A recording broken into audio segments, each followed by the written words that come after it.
No one-hit wonder, the modern hammer is made to endure. It maintains its structural integrity despite repeated pounding and pulling. It starts with a thick steel bar. An automated system loads it into an induction furnace, set at more than 1800 degrees Fahrenheit. The fierce heat makes the steel malleable. This forge hammer pounds the hot steel into a series of hammer-shaped impressions.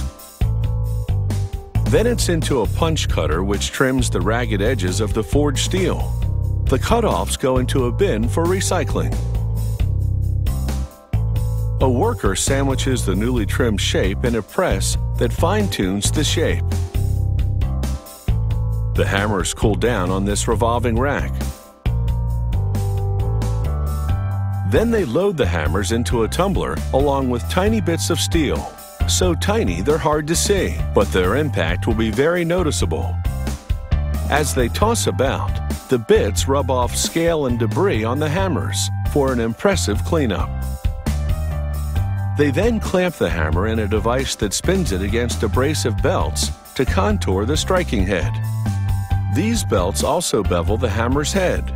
It's a safety feature. The sloped edge is less likely to chip nails on impact.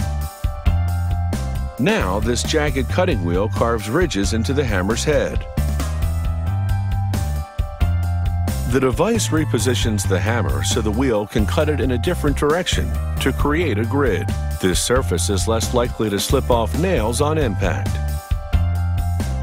Next comes the tempering process. The hammers plunge into a very hot bath.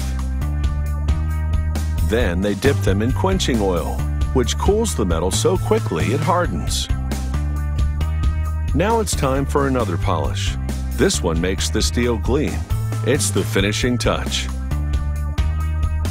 Next, they assemble leather rings in a tray, 25 to each one. They place plastic rings at each end to break up the look and buttress it with a prong metal disc.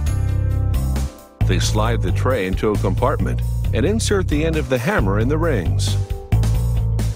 A hydraulic tool rams it through them, encasing the handle in a neat wrap that's comfortable to grasp.